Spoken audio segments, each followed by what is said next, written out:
You know, a lot of these initial snaps have been heavy personnel. Cousins under pressure is able to get out of it, looking for Darnell Mooney, and he makes the grab. As you can tell, a lot of this early game plan has been run the football, but then you bring the play action. Really nice catch by Darnell Mooney.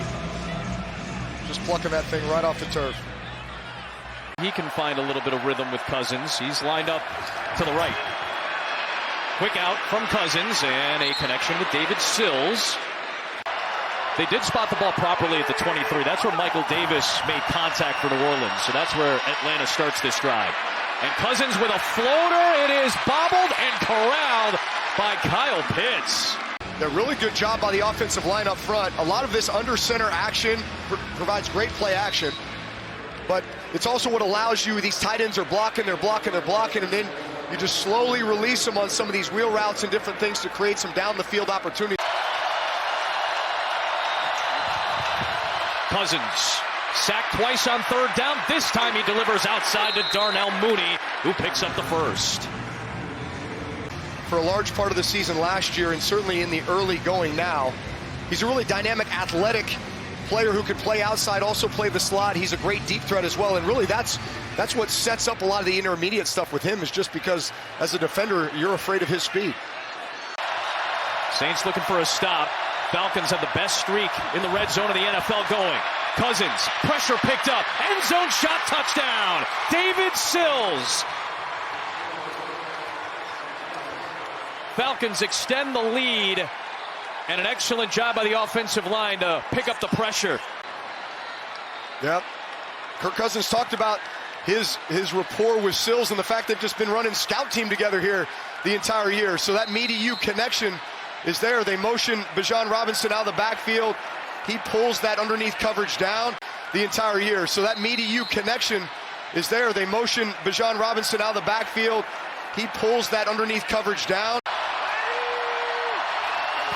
After the pick, Cousins on the rollout, right back to that play-action game, and a rare catch made by Charlie Werner, just his third of the year, inside and outside, so he has to be a good tackler.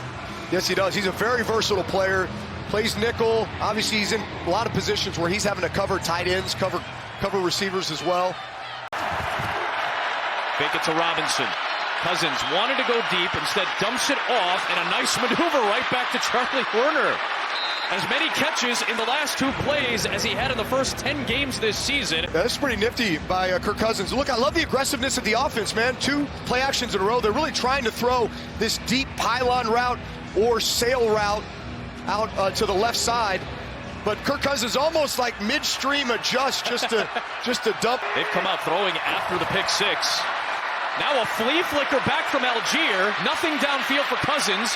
Right back to Werner, who breaks the tackle. And Davis grabs him after a few yards. He deserves it after that block that he made to set up the first touchdown. But more so than anything, I just like the aggressive mentality that the Falcons offense is taking right now. You know, you get a tip pick, it'd be easy just to kind of go in the tank and get conservative and start handing the ball off. 2 play actions and a flea flicker. And another play action. Trying to go downfield, nothing there, so Algier in space, knocked out of bounds by Chris Rumph. Sets it up at the 23. Cousins going right back to Pitts, and another nice space tackle by Taylor. Short gain for Kyle Pitts. After that last play, you know, Pitts has struggled a little bit today. 3 drops, you know, the tipped interception there. And just don't give up any big plays in this situation. Now they'll bring a extra body and Taylor there. Underneath, it goes to David Sills, or beg your pardon, Dylan Drummond. On 3rd and 5, 5-man pressure. Cousins across the middle. Drummond trying to get to the sticks. He does get out of bounds. Just past the 47 is where they had the line to gain mark. There's that closing speed by Davis in year number 14.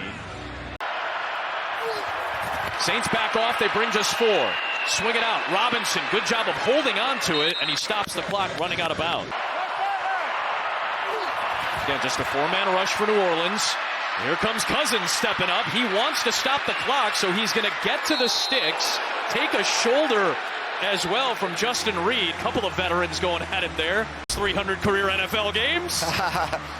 Well, what I love is Cousins not shying away from it. Look, he's just going to get the first down. Again, he's aware of where that mark is. Yeah, that penalty hurt him because it kind of takes him out of the preferred field goal range. Cousins, middle, down. It's Drummond. Now they're going to hustle up. They have time to clock it. Mike Pereira on top of it as always. So 2nd and a quarter of the field. Robinson got some blockers in front, and he bursts through the alley, and he gets knocked down by Demario Davis, and they pick up all of that yardage back and then some. A 33-yard play for Bijan Robinson. To the right, where they lure the defense in and then just get the ball into Bijan Robinson's hands in space, but really... Longest play of the game right there, 33 yards, takes him into New Orleans territory. Fake to Robinson. Cousins wants to take a shot. It's Mooney. It is caught. It's a touchdown. Shades of 2024 as Cousins finds Mooney for the touchdown. 49 yards. I'll tell you what, this is what Mooney can do. He can fly, and it's heavy play action. This is the one time the Saints have allowed Mooney to get over the top, and just a perfectly thrown football. He lays it out there for Mooney to be able to slightly adjust, but hits him in stride. Really a great throw and catch execution, and that's where Kirk Cousins is at his best.